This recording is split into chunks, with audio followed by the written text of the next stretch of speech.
नमस्कार सर्वांना. काय नाते आपलेचा आज आपण भाग 7वा पाहणार आहोत.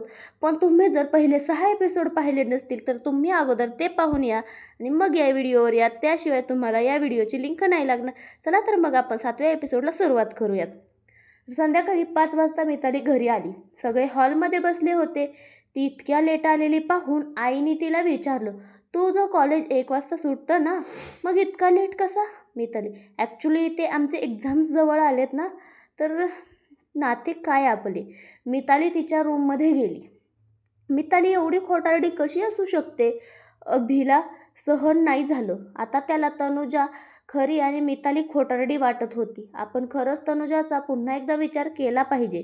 अभिला आता मितालीला जाब विचारायचं होतं की ती आईला खोटं का बोलली. मी माझ्या स्वतःच्या डोळ्यांनी पाहिलं आहे तिला.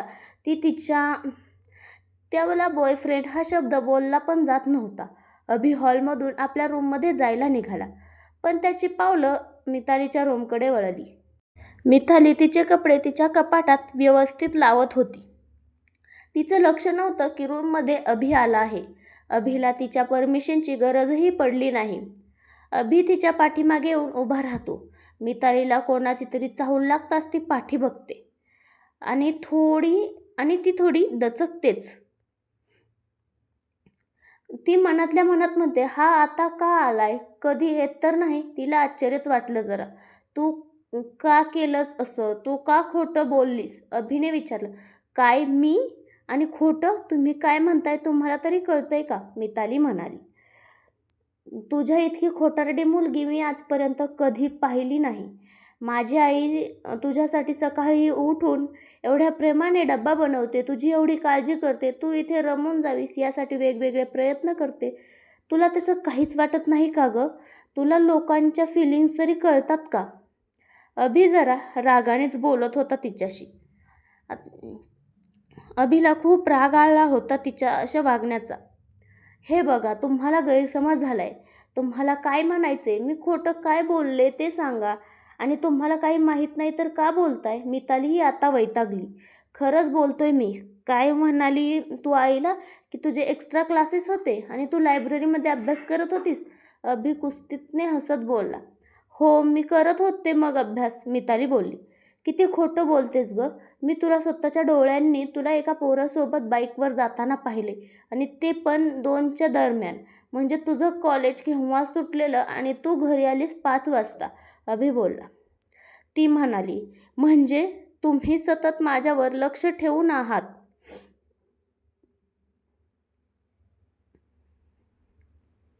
का? तुम्ही माणसे लावलीत का माझ्या पाठी? मी काय करते, कुठे जाते हे कळण्यासाठी? पण याची गरज तुम्हाला का आहे? ना तुम्ही मला बायको मानता, ना आपल्या दोघांचं कधी पटतं. मी कधी येते का तुमच्यामध्ये बोलायला नाही ना? मी माझं काम करते आणि तुम्ही तुमचं.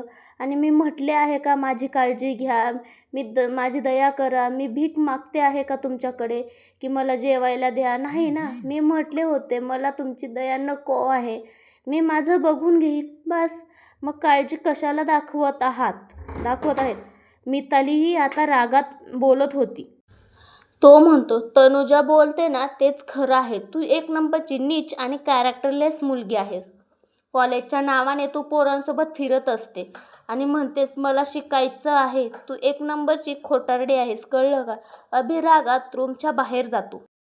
तसं ती मनातच म्हणते, हा माणूस वेडा आहे का? याला काय करायचं आहे? मी काय करते आणि काय नाही? स्वतःच बोलतो की एकमेकांमध्ये पडायचं नाही आणि आता स्वतःच माझ्या लाईफमध्ये ढवळाढवळ करतोय. मूर्ख नाही तर. आणि म्हणे मी पोरांसोबत फिरते. इडियट माणूस. पूर्ण सत्य माहीत नाही तर माणसाने बोलू पण नये. मिताली रागातच बडबडतच तिचं काम करू लागली. रात्री 9ला अभिची आई मितालीच्या रूममध्ये येते. मिताली, चल बाळा जेवायला, जेवण तयार आहे, अभिची आई म्हणाली. तसं मितालीच्या डोक्यात अभिचे मगाचे वाक्य घुमायला लागले. माझी आई तुझ्यासाठी काय करते आणि तुला त्याची कदरही नाही? तुला माणसाच्या फिलिंग्स कळतात का? हे बघा, उगाच काळजी असल्याचं नाटक करू नका. तुम्हाला काय वाटतं मी तुमच्या जाळ्यात फसेल? असं कधी होणार नाही. कशाला एवढी काळजी करायचं? आवांत आहे, नका काळजी करू माझी, मला काहीच नकोय तुमचं. मिताली रागाच्या भरात काहीही बोलत होती. अभिच्या आईला तर धक्काच बसला होता. तिला वाटलंही नव्हतं की मिताली असं काही बोलेल. त्यांचे डोळे पाण्याने डबडबले होते. तेव्हाच अभि तिकडून जात असतो. खाली तो तिचं बोलणं ऐकलं व थांबला. त्याला खूप राग येतो व तो त्याच्या आईला बोलतो, आई, हिची एवढी काळजी करायची गरज नाही आहे. तिला काय करायचं ती तिचं बघून घेईन. तिला नसेल जेवायचं तर नको जेवू दे, तू चल. आणि अभि आईला घेऊन जातो. खाली घेऊन जातो. अभिचं जेवण झाल्यावर तो रूममध्ये येतो व विचार करत असतो की तनुजाला कधी भेटायचं. त्याने मग ठरवलं की आता टाईम भेटल्यावर भेटू. मितालीची परीक्षा आता जवळ आलेली असताना ती त्यासाठी सगळं बाजूला ठेवून अभ्यासाला लागली होती. आता ती फक्त त्या घरात राहण्यासाठीच राहत होती. ना तिच्याशी कोण बोलत होतं ना ती कोणाशी बोलत होती. एक दिवस ती दुपारची नेहमीप्रमाणे अभ्यास करत होती. अभि त्याच्या ऑफिसला गेला आणि त्याचे आई बाबा एका पार्टीसाठी गेले होते जे उद्या येणार होते. ती आता घरी एकटी होती आणि अभिची आजी होती रूममध्ये. मिताली पाणी पिण्यासाठी खाली हॉलमध्ये आली. अभिची आजी रूम ही खालीच होती.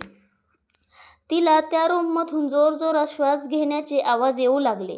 ती खूप घाबरली होती. नंतर काहीतरी पडण्याचा खूप मोठा आवाज आला. तशी ती पळत पळत त्यांच्या रूममध्ये गेली आणि बघितलं तर आजी जमिनीवर पडल्या होत्या. ती खूप घाबरली होती. तिनं तिथल्या एका नोकराला बोलवून गाडी काढायला सांगितली आणि त्यांना लवकर एका जवळच्या हॉस्पिटलमध्ये ती घेऊन गेली. त्यात अभिचा फोनही बिझी लागत होता. ते हॉस्पिटलमध्ये पोहोचले. मितालीने लवकर त्यांना चेक करायला सांगितलं तर तिकडचे रिसेप्शनवाले बोलले, हे बघा, तुम्ही पहिले फॉर्मॅलिटीज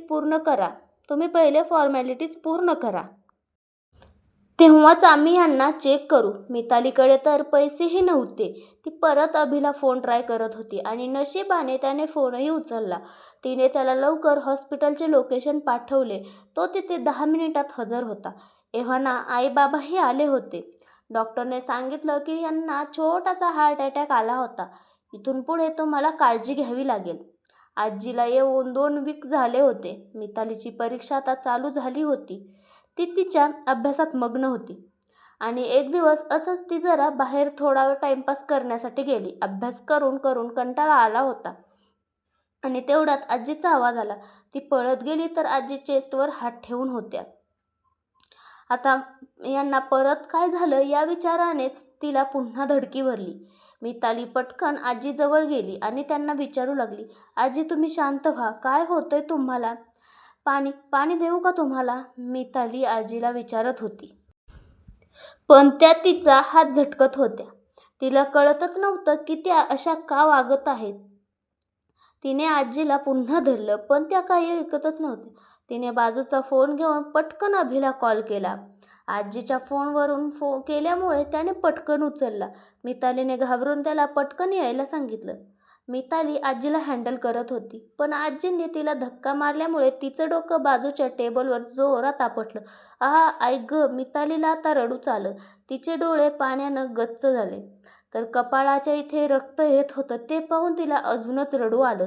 तिने आजीकडे पाहिलं तर त्यांना त्रास होत होता. ती तशीच स्वतःला सावरत गेली. उठली आणि त्यांना सावरायला लागली. अभि पटकन घरी आला. तो पण एव्हाना घाबरला होता. मिताली त्याच्याशी काय बोलायला जाणार तोच तिच्याकडे दुर्लक्ष करत आजीकडे गेला.